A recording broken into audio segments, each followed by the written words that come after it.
Hello. तो start करते हैं द लास्ट इमोर्टल का एपिसोड नंबर 17 यानी कि 17। तो एपिसोड 17 की स्टार्टिंग होती है और हम देखते हैं राजा लैंगफेंग को।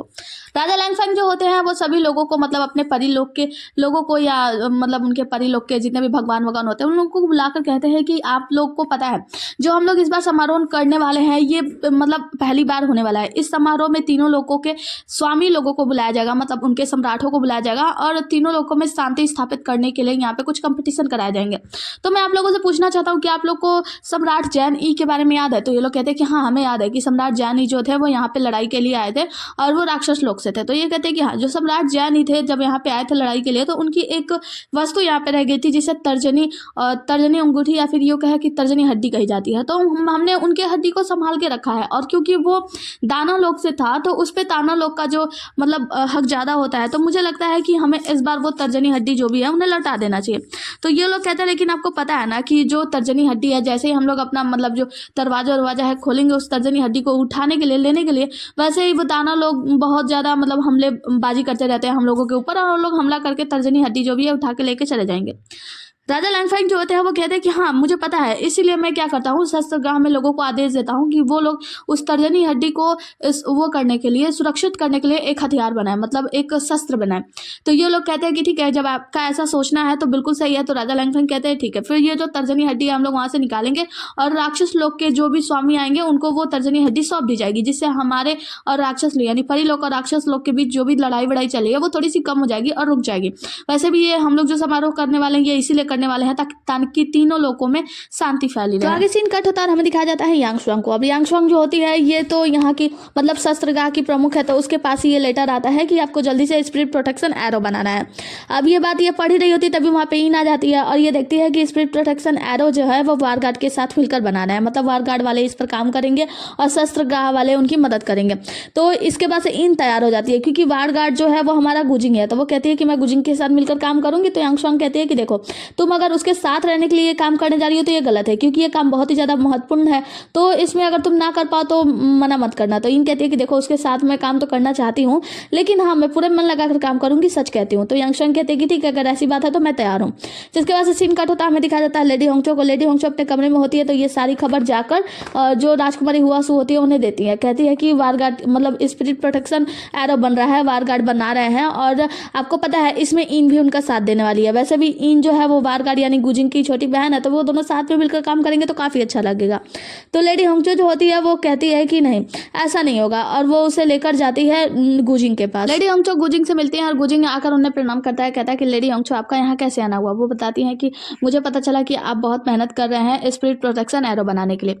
वो कहता है कि हाँ थोड़ा टाइम तो लगेगा पर हाँ जल्दी तैयार हो जाएगा। जिसके बाद से जो लेडी होंगचो होती है वो कहती है कि वैसे मैं किसी से मिलाती हूँ, ये है राजकुमारी हुआसू और मुझे लगता है कि आपकी अच्छे से मदद कर देंगे क्योंकि ये भी आर्किटेक्ट में अच्छा उपलब्धि हासिल की है। जिसके बाद से लेडी होंगचो वहाँ से चली जाती हैं राजकुमारी हुआसू को वहाँ से छोड़कर, लेकिन बाहर से कुछ जादू करके जाती है, जादू वादू करके निकल जाती हैं। जिसके बाद से जो हुआसू होती है वो राजकुमार से यानी कि हमारे गुजिंग से मिलने की कोशिश करती है। कहती है कि बीते समय में जो कुछ भी हो गया उसके लिए मैं आपसे बार बार माफ़ी मांगने के लिए आना चाहती थी लेकिन मैं आ नहीं पाई। मुझे पता चला कि आपने हेवलनी पैलेस में एक अच्छा सीट प्राप्त कर लिया है, मैं उसके लिए भी कंग्रेचुलेसन करने के लिए आपके पास आना चाहती थी लेकिन आ नहीं पाई और पिछले समय में जो कुछ भी हुआ उसके लिए मुझे माफ़ कर दीजिएगा। गुजिंग कहता है कि देखिए पिछले समय में जो कुछ भी हुआ वो सब मैं भूल गया हूँ और मुझे लगता है कि आपको भी वो सारी चीज़ें भूल जाना चाहिए। फिलहाल हम जिस काम के लिए मिले हैं हमें वो काम करना चाहिए, मतलब स्पिरिट प्रोटेक्शन मतलब स्पिरिट प्रोटेक्शन एरो का जो ड्राफ्ट वगैरह था वो मैंने तैयार कर दिया है, आप आकर एक बार देख लीजिए। राजकुमारी हुआसू जाती हैं और देखती हैं और कहती हैं कि ये तो काफ़ी अच्छा है, मतलब आपके किसी भी इसमें ना बदलाव करने की कुछ ज़रूरत नहीं है। फिर वो मतलब ऐसे उसके ड्राफ्ट की हर एक चीज़ों को समझाने लगती हैं, वहाँ से एक उठाती हैं एरो का, वो कहती हैं कि ये काफ़ी ज़्यादा अच्छा है। तो यहाँ पे गुजिंग कहता है कि हाँ ये अच्छा है क्योंकि ये एक लड़की के द्वारा बनाया गया है। तो वो कहती है कि लड़की? तो वो कहती है कि हाँ, कहता है कि हाँ वो इन के द्वारा बनाया गया है। इन जो है वो हमेशा से नाशपाती के फलों का मतलब वो जूस वगैरह पीती है तो उसे नाशपाती के पौधे बहुत पसंद है, उसके आंगन में नाशपाती ही नाशपाती लगे हुए हैं तो उससे ही देखकर उसने एक ऐसा बनाया है और ये चीज़ काफ़ी अच्छा है। तो यहाँ पे जो राजकुमारी हुआसू होती है वो कहती है कि देखा जाए मुझे लगता है कि आप अपने छोटी बहन से काफ़ी घुले मिले हैं क्योंकि उसका इस नाशपाती वाले आइडिया को देखकर ही आपको पता चल गया कि इसे इन्हें बनाया है। तो वो कहता है कि हाँ हमने हम लोग काफ़ी समय से साथ ही रह रहे हैं। जिसके बाद से गुजिंग कहता है कि वैसे आपने सारे ड्राफ्ट देख लिए, सब कुछ सही लग रहा है, तो मैं चलता हूँ भट्टी में इसे पिघलाकर इसे तैयार भी कराना है एरो को, और वहाँ से जाने लगता है। गुजिंग जब बाहर जा रहा होता है तो वो देखता है कि मतलब बाहर दरवाजे पे एक अदृश्य सा दरवाजा लग गया होता है और वो बाहर नहीं निकल पाता। तो राजकुमारी हुआसू भी आती है, उसे दरवाजे को खोलने का नाटक करती है और कहती हैं कि माफ़ करना, मुझे लगता है कि शायद स्वर्ग में कुछ चेकिंग वेकिंग हो रही है, उसके लिए ये सब किया जा रहा है, थोड़ी देर में ये दरवाजा खुल जाएगा, चलिए कुछ देर तब तक यहीं पे रुक जाते हैं। जिसके बाद से हम देखते हैं कि जो गुजिंग होता है वो जाकर अपनी सीट पे बैठ जाता है, वो ड्राफ्ट वगैरह को चेक करने लगता है और राजकुमारी हुआसू वहाँ पे कुछ नए कपड़े पड़े होते हैं उसे देखने लगती है। वो कहती हैं कि गुजिंग, मुझे लगता है कि आपकी ये ड्रेस जो है ना वो हेवनली पैलेस में जो समारोह होने वाला है उसके लिए बनाया गया है। तो गुजिंग कहता है कि जी हाँ, ये उसी के लिए बनाया गया था। उसने वो कहती है कि मुझे लगता है कि आपने इसे नापा भी नहीं है, और फिर कुछ जादू वादू कर देती है। जिसके बाद से वो उसे लेकर आती है, कहती है कि मुझे लगता है कि अभी कोई कार्य नहीं है, तो आपको एक बार इस कपड़े को ट्राई कर लेना चाहिए। गुजिंग कहता है कि इसे ट्राई करने की आवश्यकता नहीं है, मुझे लगता है ये फिट ही होगा। वो कहती है कि लेकिन फिर भी मुझे लगता है कि आपको एक बार नाप ले लेना चाहिए। वो कहता है कि ठीक है। जिसके बाद से वो पहनता है तो उसे थोड़ा सा अटपटा, मतलब उसे बांध नहीं पा रहा होता है। राजकुमारी हुआसू कहती है कि ये एक साइड से बना हुआ है, लाइए मैं आपकी मदद कर देती हूँ बांधने के लिए। दूसरी सीन में हम देखते हैं ईन जो होती है वो बड़ी खुशी खुशी कुछ केक्स वगैरह, मूंग केक वगैरह लेकर आ रही होती है कि गुजिंग को बहुत पसंद है, मैं उसके लिए मूंग केक लेकर आई हूँ। वो दरवाजे से देखती है कि जो हुआसू है वो उसके कपड़े को बांध रही है, तो वो जो ईन होती है वो गलत समझ जाती है और वहीं पे जो केक वेक होता है वहीं पे गिराकर बहुत ही ज्यादा सैड हो जाती है। मतलब देख रही होती है कि ये लोग कुछ गलत कर रहे हैं और ईन वहां से भाग जाती है। हम देखते हैं कि लेडी होंगचो जो होती है ना वो दूर से छिपकर ये सारी चीजें देख रही होती है कि कैसे ईन को बहुत ही ज्यादा बुरा लगा है ये सब कुछ देखकर। अब लेडी होंगचो का प्लान तो मतलब सही हो गया, लेडी होंगचो ने जो प्लान बनाया था वो हो गया। आगे किसी में हम देखते हैं गुजिंग जो होता है ना वो हुआसू से कहता है कि देखिए अब आपको मदद करने की जरूरत नहीं है, हाँ मैं इसे निकालूंगा, और वो उसे निकाल लेता है। कहता है ये कितना अजीब है, मतलब पहनने में परेशानी हुई लेकिन अब देखो आराम से निकल गया। जिसके बाद से हुआसू जो होती है वो ले जाकर उस कपड़े को टांग देती है और फिर अपने हाथ में छोटा सा घाव लगा देती है जानबूझकर। वो कहता है क्या हुआ, तो वो कहती है कि बस हाथ में थोड़ा सा चोट लग गया, कि आपके पास कोई दवाई है।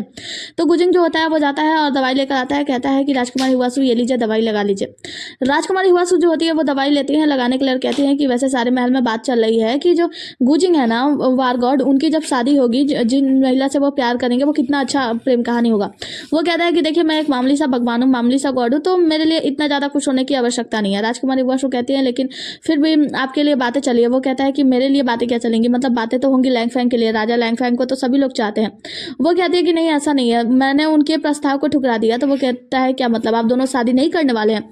तो राजकुमारी हुआसू कहती है कि नहीं, उस दिन जब पिताजी के जन्मदिन पर आपने जो कुछ भी बातें कही थी वो सारी बातें मेरे दिल को छू गई, और आपको पता है मतलब किसी के जाने के बाद ही उसके प्यार का और उसके करीब होने का एहसास होता है, बस ऐसा ही कुछ हुआ। अब ये उन्हें मनाने की कोशिश कर रही होती है, तो जो हमारा गुजिंग होता है वो कहता है कि आपके कहने का मतलब क्या है। राजकुमारी हुआसू कुछ कहती है, इससे पहले ही हम देखते हैं गुजिंग का जो तलवार होता है वो सामने बीच में इन दोनों के आ जाता है। तो गुजिंग कहता है कि माफ कीजिएगा राजकुमारी हुआसू, कुछ समय से ये मेरा तलवार है ना वो थोड़ा सा अनियंत्रित हो गया था, मैं जल्दी से इसे नियंत्रित कर लूंगा। जिसकी वजह से तलवार बाहर की ओर भागता है और जो बैरियर या जो दरवाजा वगैरह लगा होता है वो टूट जाता है। अब हमारा गुजिंग भी बाहर जाता है और कहता है कि राजकुमारी हुआसू दरवाजा खुल चुका है, अब आप जा सकती हैं महल में, मुझे लगता है आपको जाना चाहिए, वैसे मुझे भूख लगी है, मैं भी खाने के लिए चलता हूँ, और वहां से निकल जाता है। जिसके बाद से हम देखते हैं फेंग मिंग को, और फेंग मिंग जो होता है ना वो स्वर्गीय महल में यानी हवेली पैलेस में पहुंच चुका होता है। कहता है कि अब मेरा काम बस ये है कि यहाँ से जो भी खजाना वगैरह चुराना है वो लेकर जाना है, क्योंकि अगर मैं यहाँ से नहीं गया तो फेंग मिंग यानी जो हमारी फायर फिनिक्स है ना वो वापस से जिंदा हो जाएगी और दोबारा से वो रानी बन जाएगी और मैं कुछ भी नहीं कर पाऊंगा। जिसके बाद से सीन कट होता है और हमें दिखाया जाता है रुओ को। रुओ के साथ जुओजिंग होता है और रुओ उससे कह रही होती है कि क्या हमारा काम हुआ। तो जुओजिंग बताता है कि देखिए फेंग मिंग को मैंने हवेली पैलेस में भेज दिया है और वहां से जल्दी से सारा कुछ लेकर चला आएगा। तो यहाँ पे जो जुओजिंग होता है वो कहता है कि वैसे रुओ मैडम आप भी वहाँ पे जाने वाली हैं, मतलब जो समारोह होने वाला है उसमें, लेकिन क्यों। तो वो कहती है कि देखो अभी मैं इसके अंदर हूँ, मतलब आरुओ के अंदर हूँ, मैं एक शैतान हूँ, लेकिन हाँ सभी लोग मेरी शक्तियों को महसूस नहीं कर पा रहे। लेकिन हाँ एक काम सुनो, जो फेंग मिंग है ना मुझे लगता है वो किसी काम का नहीं है, मुझे लगता है कि किसी ऐसे व्यक्ति को चुनना होगा ना जिसका प्रतिष्ठा और भी ज्यादा बड़ा हो, तो हमें किसी और को ढूंढना होगा। जिसके वजह से सीन कट होता है और हमें दिखाया जाता है कि मोर कवेली का राजा जो है उसकी आत्मा की शायद जो है वो क्षीण हो चुकी है, मतलब टूट चुकी है, और वो उसे ठीक करने का प्रयास कर रहा है लेकिन नहीं कर पाता और बहुत ज्यादा गुस्सा करता है। कोई आता है और कहता है कि आपके लिए कोई तोहफा लेकर आया है। वो कहता है कि ठीक है अंदर लाओ, और फिर वो उस बॉक्स को खोलता है।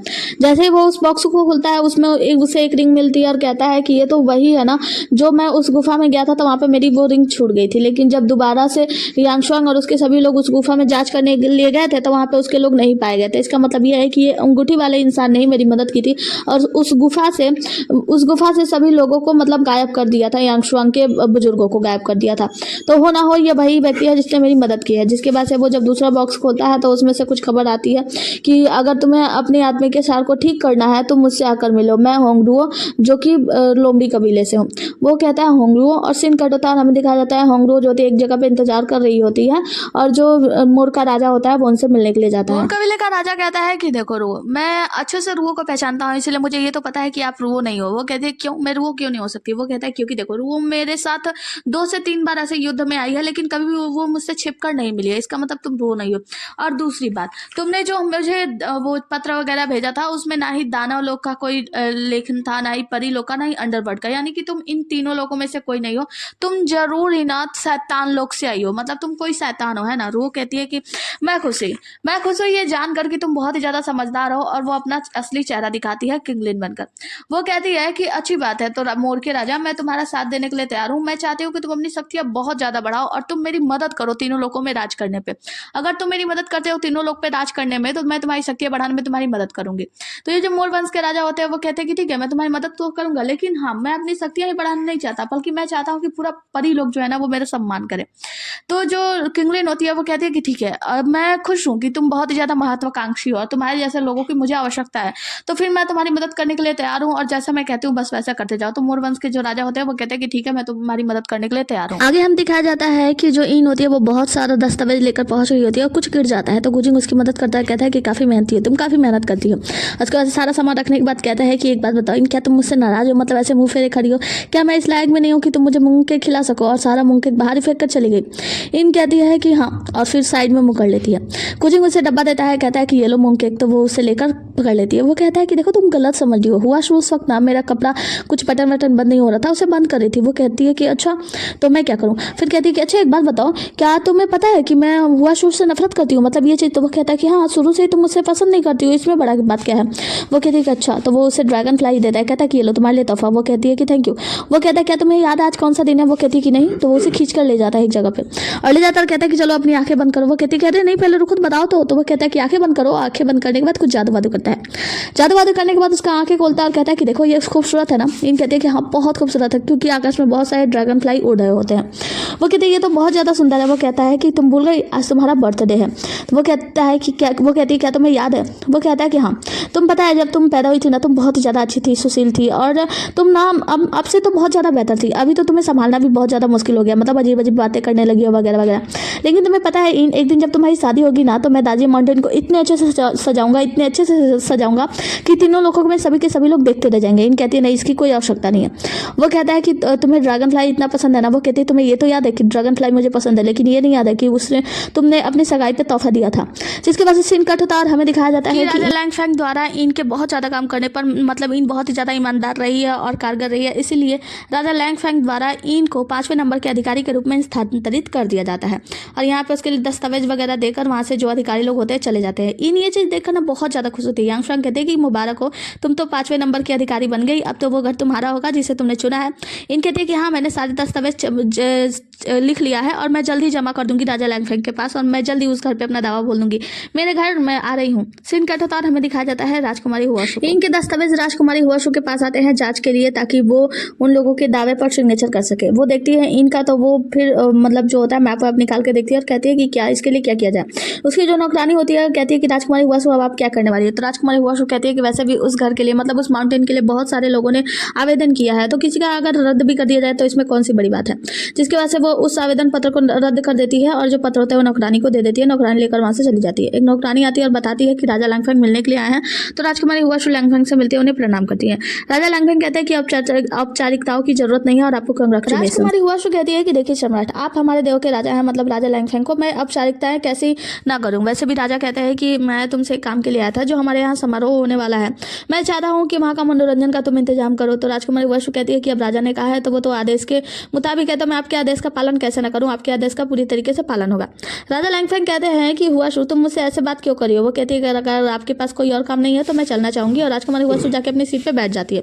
राजा लैंगफैंग समझ रहे होते हैं कि वो उनसे रुष्ट है, और राजा लैंगफैंग कहते हैं कि ठीक है तुम अपना काम करो, मैं तुमसे बाद में मिलता हूँ, और वहां से चले जाते हैं। हुआशु की नौकरानी आती है और आकर कहती है कि महारानी आपको पता है राजा लैंगफैंग जो है वो आपसे सच में बहुत ज्यादा प्यार करते हैं, लेकिन आप उनको इग्नोर क्यों कर रही हैं? वो कहती है कि उन्हें फंसाने से अच्छा है कि ये सब चीजों को इग्नोर किया जाए और जल्दी से इन सब चीजों को भुला दिया जाए, क्योंकि राजा लैंगफैंग जो है वो मेरे काम नहीं आने वाले हैं, वो हमारे लिए कभी भी वो सब नहीं करेंगे जो हम चाहते हैं, इसीलिए राजा लैंगफेंग को अपने साथ में रखना, उन्हें उलझाए रखना सही नहीं है।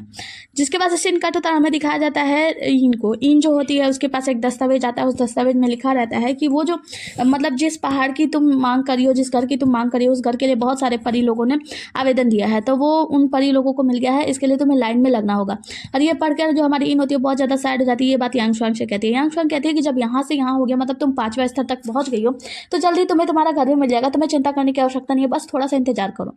जिसके बाद से सीन कट होता है, हमें दिखाया जाता है अंडरवर्ल्ड के राजा को, मतलब मास्कमैन को। अंडरवर्ल्ड के राजा जो होते हैं उनके पास एक निमंत्रण पत्र आता है, और निमंत्रण पत्र पढ़ के वो अपने आदमी को बताते हैं, तो जिससे उनका आदमी जो होता है जिहुयान, तो जिहुयान कहता है कि वैसे राजा आप जाना क्यों चाहते हैं मनुष्य लोग में, मतलब हेवनली पैलेस में, मुझे लगता है आपको वहाँ पे नहीं जाना चाहिए, क्योंकि आप आज तक तो आप वहाँ पे गए नहीं है। अंडरवर्ल्ड के राजा कहते हैं कि क्योंकि हाँ मुझे बुलाया गया है, मैं वहाँ पे गया नहीं हूँ, लेकिन मैं एक बार जाकर वहाँ पे देखना चाहता हूँ, कुछ ऐसी चीज़ें हैं मैं करना चाहता हूँ, मतलब मैं वहाँ पे जाकर कुछ बिजनेस की बातें करना चाहता हूँ। जिसके बाद से जिहुयान कहता है कि ठीक है, जैसे ही आप किया गया। और यहीं पे हम देखते हैं 3 लाइव स्टोन जो होता है वो भी ये सब चीज़ सुन रही होती है, और वो कहती है कि मुझे लगता है कि मुझे भी चिपकर राजा के साथ जाना चाहिए, मतलब अंडरवर्ल्ड के किंग के साथ मुझे भी हेवनली पैलेस जाना चाहिए। आगे हम देखते हैं राजकुमारी हुआशु जो होती है वो अपने नौकरानी के साथ बातें कर रही होती है कि कौन से राजा आएंगे, किसका मैं जाकर स्वागत करूंगी, किसको मैं वेलकम करूंगी जाकर खुद। जिसके बाद से वो पति अंडरवर्ल्ड के राजा का नाम तो उसकी नौकरानी बताती है कि आपको पता है अंडरवर्ल्ड के राजा जो है ना वो समय के बहुत ज़्यादा पाबंद है, अगर समय में थोड़ी सी भी देरी हो गई ना तो वो तो अठान कठान लगा देंगे, तो इसके लिए उनके पास मुझे लगता है कि आपको जाना उचित नहीं है, आपको किसी और को भेजना चाहिए। राजकुमारी हुआशु को आइडिया आता है और ये काम ना इनको सौंप देती है, मतलब उनकी नौकरानी जाती है, इनको बताती है कि 6 बजे अंडरवर्ल्ड के राजा आने वाले हैं मेन गेट पर, तुम्हें जाके हेवनली पैलेस के गेट पर उनका स्वागत करना है। इन कहती है कि देखो भाई, अभी मैं 5वें नंबर रैंक की जो अधिकारी हूँ और स्पिरिट प्रोटेक्शन एरो बनाने का मेरे ऊपर बहुत बड़ा काम है, तो मैं बहुत बिजी हूँ, तो मैं नहीं जा सकती। नौकरानी कहती है कि तुम्हें यह बात माननी पड़ेगी क्योंकि राजकुमारी हुआशु का आदेश है। जिसके बाद से हम देखते हैं अंडरवर्ल्ड के राजा को। अंडरवर्ल्ड के राजा जो है वो 4 बजे ही गेट पे पहुंच जाते हैं और यहाँ पे इंतजार कर रहे होते हैं, लेकिन गेट पे कोई भी गेट खोलने के लिए नहीं आया होता है। इनके जो नौकर चाकर मतलब जो शैतान वैतान होते हैं वो लोग कहते हैं कि राजा आपका ये तो मतलब अपमान हुआ, आप 4 बजे से यहाँ पे बैठे, अभी इतने समय तक कोई आया नहीं। इनको देखते हैं, वो कहती है कि अंडरवर्ल्ड के राजा 6 बजे आने वाले हैं, तो मुझे लगता है कि मुझे 5 बजे यानी 1 घंटे पहले वहाँ पे चले जाना चाहिए, क्योंकि ये लोगों का मतलब स्वागत करने के लिए देरी नहीं करनी चाहिए, देरी करने में उन लोगों का अपमान होता है। जिसके बाद से इन जब वहाँ पे पहुँचती है वैसे ही दरवाजा खुल जाता है। जब दरवाजा खुलता है तो अंडरवर्ल्ड के राजा और उनके सैनिक जो होते हैं वो हमला कर देते हैं। तो यहाँ पे इन होती है और कहती है कि अंडरवर्ल्ड के राजा आप हमलावर क्यों बन रहे हैं, मतलब आप हम लोगों के ऊपर हमला क्यों कर रहे हैं। यहाँ पे इनके जो नौकर वोकर होते हैं अंडरवर्ल्ड के राजा के, ये लोग कहते हैं कि हम लोग यहाँ पे 4 बजे से आए हुए हैं, ये कौन सी बात हुई, मतलब यहाँ पे लोगों ने हमें बुलाया था और आप हमारा अपमान कर रहे हैं। तभी हम देखते हैं राजकुमारी हुआशु और उनकी नौकरानी वहाँ पे पहुँचते हैं। राजकुमारी हुआशु कहती है कि इन ये क्या बात हुई, तुमसे कहा गया था कि 4 बजे तुम्हें रिसीव करने के लिए आना है, तो वो कहती है कि देखिए मुझे बताया गया था कि 6 बजे और मैं 1 घंटा पहले आई ताकि राजा का अपमान ना हो। हम देखते हैं कि जो अंडरवर्ल्ड के राजा होते हैं ना वो बस चुपचाप इसे देख रहे होते हैं और कह रहे होते हैं कि मैं तो इसे सजा जरूर दूंगा।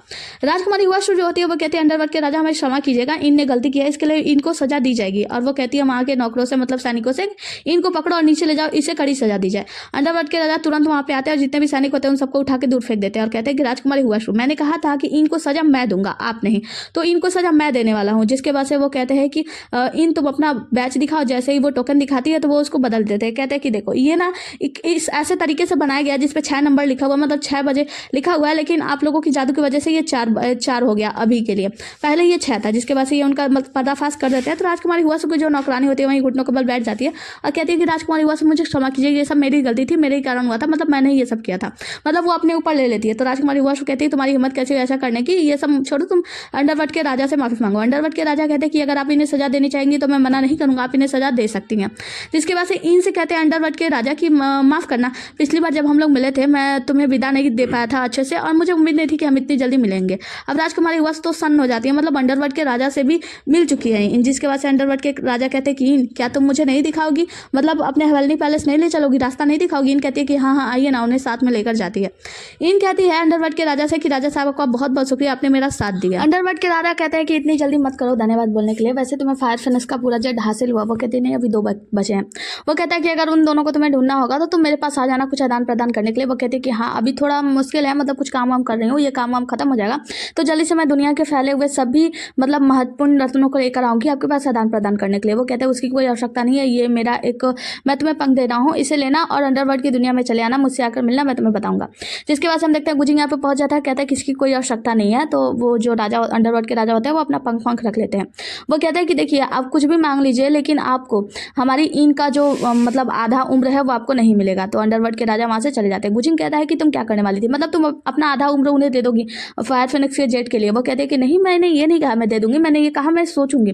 वो कहते हैं कि तुम अभी भी बच्ची हो, हमेशा से पागलपन करती आ रही हो। जिसके बाद से सीन कट होता है, हमें दिखाया जाता है अंडरवर्ल्ड के राजा जो होते हैं वो जाकर 3 लाइव स्टोन को पटक देते हैं और वो वहाँ पे गिर जाती है।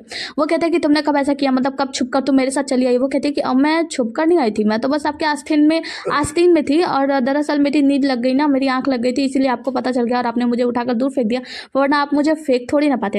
वैसे राजा साहब अब यहाँ पे मैं आ ही गई हूँ तो थोड़ा सा एंजॉय कर ले लीजिए ना, मतलब थोड़ा सा घूम घाम लेती हूँ। राजा अंडरवर्ल्ड के राजा जो होते हैं वो गुस्सा कर रहे होते हैं, तभी यहाँ पे इन और गुजिंग आ जाते हैं। तो जो 3 लाइव स्टोन होती है वो कहती है कि इन है ना, इन मेरे ऊपर नजर रखेगी। तो वो कहते हैं कि वैसे तुम यहाँ आई क्यों। वो कहती है कि मैं तो बस ये सोच रही थी कि हेवनली पैलेस दिखता कैसा है, तो बस मैं देखने के लिए चली गई। तो इन है ना मेरे ऊपर रखने के लिए नजर, इन हो ना, तो मेरे ऊपर नजर रखोगी ना। तो इन कहती है कि हाँ हाँ मैं नजर रखूंगी ना, कुछ भी गलत सलत नहीं करने दूंगी। अंडरवर्ल्ड के राजा जो होते हैं वहाँ से चले जाते हैं। तब हम देखते हैं कि जो ये इन होती है ना वो 3 लाइव स्टोन से मिलकर बहुत ज़्यादा खुश होती है। तो यहाँ पे 3 लाइव स्टोन जो होती है वो कहती है कि तुम दोनों साथ हो, मतलब तुम दोनों ने अभी तक शादी किया, मैं तुम लोगों का नाम आगे लिख दूँ। उसके बाद से जो गुजिंग होता है वो कहता है कि देखो, मतलब 3 लाइव स्टोन हम दोनों ना भाई बहन की तरह है, तो हम दोनों को एक दूसरे के साथ जोड़ने का और शादी वादी करवाने का मत सोचो। मतलब उसके बाद से कहता है कि वैसे मेरे कुछ काम है तो मैं चलता हूँ। उसका जो टोकन वोकन होता है वो जलने लगता है, वो क्या बोलते हैं, रोशनी करने लगता है, वो अपने काम के लिए चला जाता है। 3 लाइव स्टोन कहती है कि ये मतलब काफ़ी बदला बदला सा लग रहा है, पहले जैसे बातें करता था वैसा नहीं करता। इन कहती है कि हाँ। उसके बाद से हमें पता चलता है कि इनने सारी बातें 3 लाइव स्टोन को बता दी और कहती है कि पता नहीं क्यों वो बिल्कुल पूरी तरीके से बदल चुका है। और कहती है कि 3 लाइव स्टोन एक बात बताओ, जब तुम किसी के ऊपर प्रभाव डालती हो, किसी को जोड़ती हो, तो क्या ऐसा हो सकता है कि तुम्हारे प्रभाव की वजह से वो मन की बहुत सारी बातें ऐसी वैसी बोल गया हो भावनाओं में पढ़ के। वो कहते हैं कि हाँ बोलता तो है, लेकिन ऐसी कोई बात नहीं है, मतलब जो प्यार है ना वो दिल से उत्पन्न होता है, कि अगर प्यार ना हो तो कोई ऐसी वैसी बातें नहीं बोलेगा। तो अगर उसने तुमसे कुछ ऐसी बात बोली है तो वो प्यार में ही बहकर बोलेगा। वो कहती है कि हाँ मुझे पता था कि उसका जो प्यार है ना वो रियल है, और वो याद करती है कि कैसे गुजिंग उससे प्यार भरी बातें कर रहा था और उसे किस किया था। जिसके बाद से वो कहती है कि अब मुझे क्या करना चाहिए। तो 3 लाइव स्टोन कहती है कि कुछ ना कुछ तो करना होगा, क्योंकि मुझे भी मैच मेकर बनना है और ये मेरा असली मतलब आखिरी मैच मेकिंग है, तो तुम दोनों का मैच तो करवाना होगा। उसके बाद से कहती है कि आइडिया जैसे वो कहती है तो गुजिंग मतलब जो इन होती है वो कहती है कि क्या आइडिया है। और इसी के साथ ये एपिसोड ये समाप्त होता है। मिलता है अगला एपिसोड में, तब तक के लिए बने रहिए हमारे साथ। टाटा बाय बाय और टेक केयर। और हाँ, आ गए हो अभी तक तो वीडियो लाइक किए बिना बिल्कुल मत जाना। Okay bye.